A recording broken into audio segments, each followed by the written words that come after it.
because it was, you know, in Indonesia, cremation is the normal way of funeral arrangement, and I kind of having a burning effigy for her was really, really nice. Yeah. As February turned into March and the group started thinking about leaving, what was it like those last couple of weeks there? I know you were spending a lot of time there. I think there was a great, the last few weeks in February and March when people were getting ready to leave, or thinking about getting ready to leave, I think there was a sense of, I think a lot of people felt, what are we going to do now? Where are we going to go from here? How are we going to continue to generate this energy? How are we going to recreate this somewhere else? And I think there was, in a lot of cases, a feeling of displacement and loss. And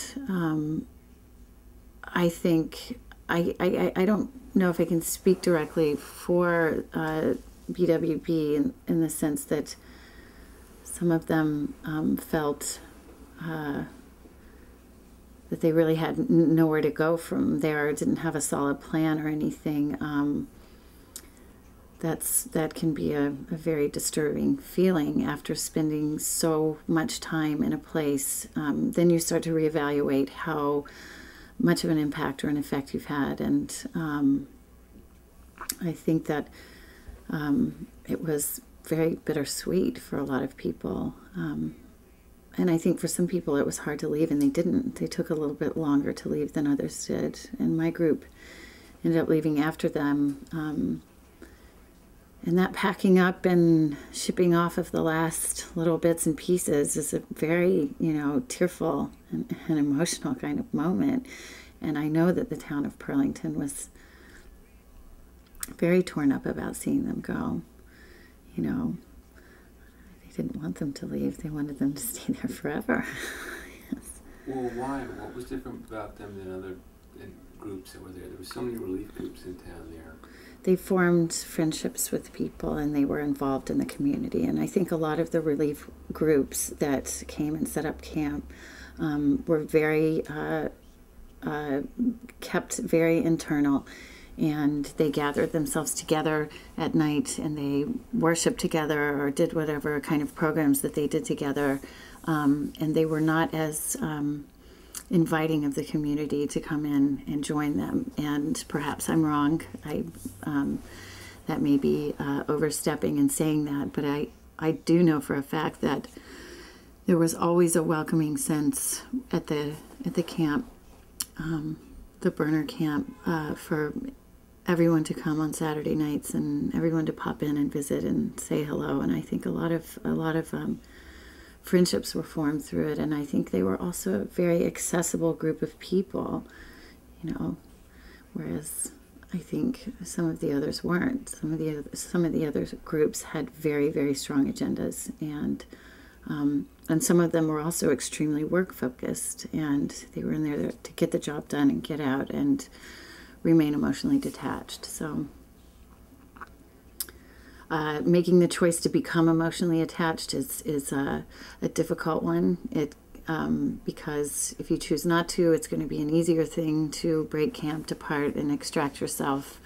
But I think you miss an enormous amount if you do not become involved with the community in which you're trying to help.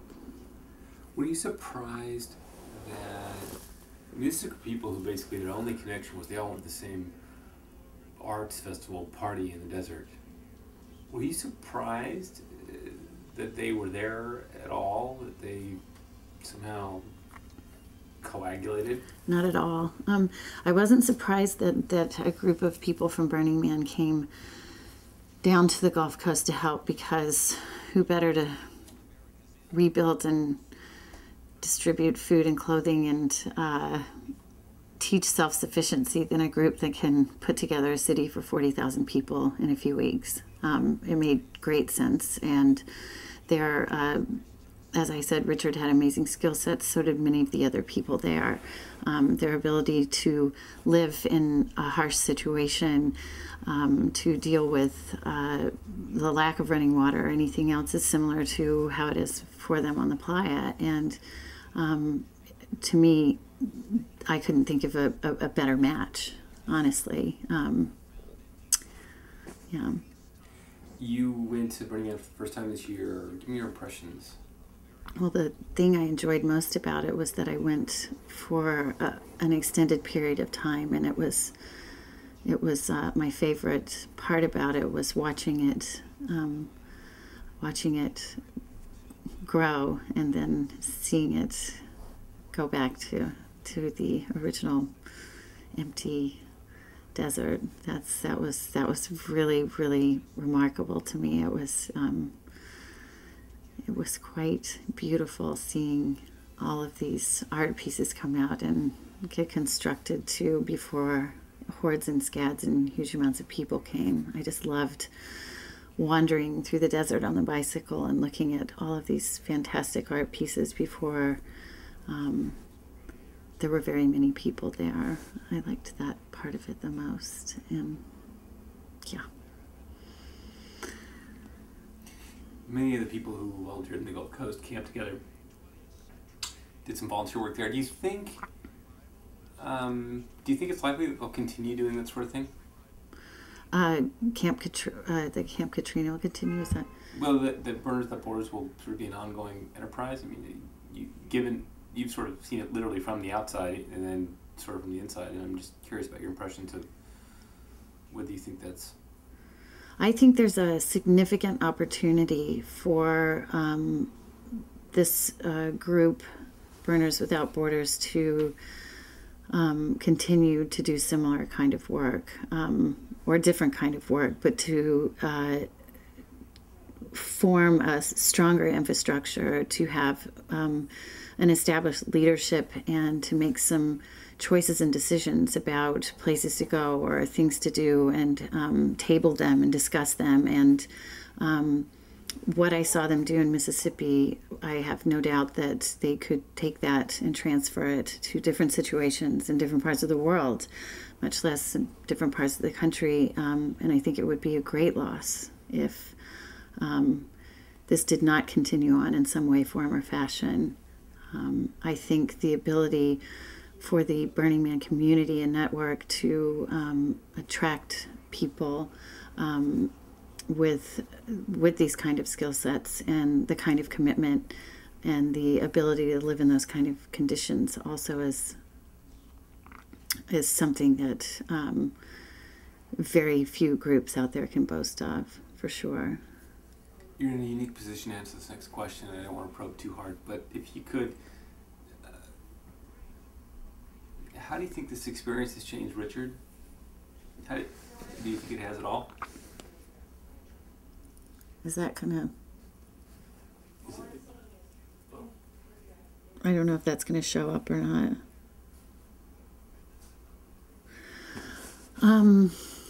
It's very... it does put me on the spot because you're asking me to talk about someone who I have a unique relationship with. Yeah, you have a unique perspective. Yes, I have a unique perspective, and I also don't want to invade his privacy.